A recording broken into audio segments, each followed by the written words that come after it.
Welcome all students. Please draw your attention towards the blackboard. Beforely, I stated you the sexual cycle of the Plasmodium vivax, which one complete within the body of the Anopheles mosquito, female Anopheles mosquito especially. Okay. The female Anopheles mosquito is the vector, or also be called as carrier host or intermediate host or secondary host. It will be carries the parasite from infected person to one healthy person. Human being is target host, and mosquito brings the different stages of the parasite from the infected person through blood. And mosquito when bites to the infected person, in that time the proboscis generally innervated to its body, and its proboscis is a pipe-like structure, very microscopic pipe-like structure like capillary tube. Automatically the blood can be oozed from the body of the patient or the infected person, that can passes through the proboscis of the mosquito, and in that time drawing the blood, the parasite came to the proboscis of the mosquito.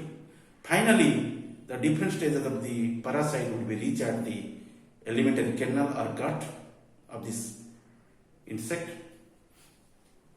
and that is called as the injection of the mosquito. And usually parasite would be remaining within the RBCs, and in RBCs parasite would be remaining in the form of the gametocyte, and it is hidden under the RBCs. Okay, and that stage and other stages of the parasite also coming to the alimentary canal through proboscis of the mosquito. But when it reaches at the gut or alimentary canal of this animal, it will be digested off, except the gametocyte. RBC cover also be, enclosure also be digested by this parasite, but gametocyst will not be digested up. Okay, and at the end, gametocyte converts into the one rounded body, which one generally remaining in the cavity of the gut, and comes under the gametogony and or gametogenesis. Ultimately, you find the gametes in there. Okay, and that case happened during the period of gametogony or gametogenesis. Two types of gametes would be arised in there. One gamete is called as microgamete, other gamete is known as macrogamete or megagamete. Microgamete usually smaller in sizes, and microgametocyte bears to them, generally genet to them. But you know the gametocyte will be two different forms, male gametocyte and female gametocyte. And male gametocyte, that means that is called as microgametocyte. That one gives up microgametes, while megagametocyte only bears only one megagamete or macrogamete under the process of the gametogony or gametogenesis. I already depicted to these points detailed to you. Today, I shall explain you specifically about the process of fertilization. You know, fertilization is one biological process, and by this process, actually, two different gametes are united up, and when it is going to be united, at the time you mark there, the protoplasm as well as nucleus both are fused, and at the time of comes in contact of the gametes, one phenomenon is working there, that is called as gametogony. No, gametogony is the method. Gametogenesis is a method to produce the gametes. But when they will be comes in contact, both the gametes are fused. That is the condition of what? That is called as the syngamy. What is it? Syngamy.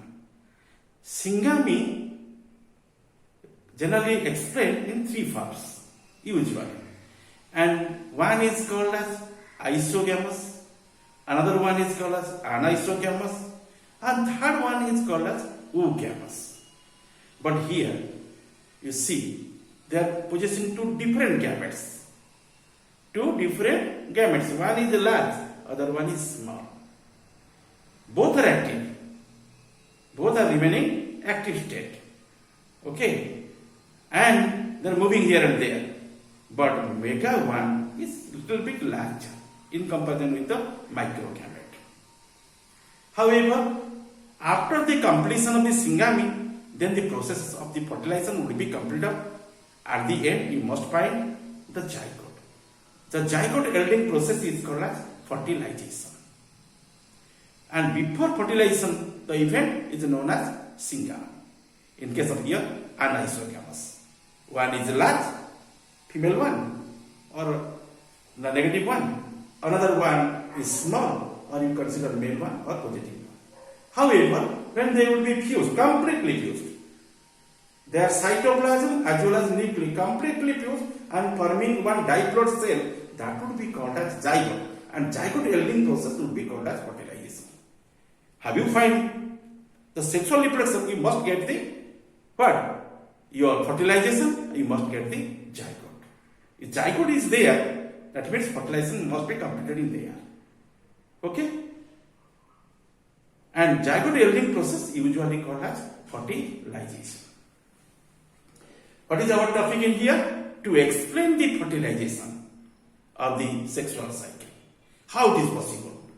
You see, the megagamete or macrogamete, which one comes from the macro or megagametocyte, not as a many, only one, gives out a small cytoplasmic projection.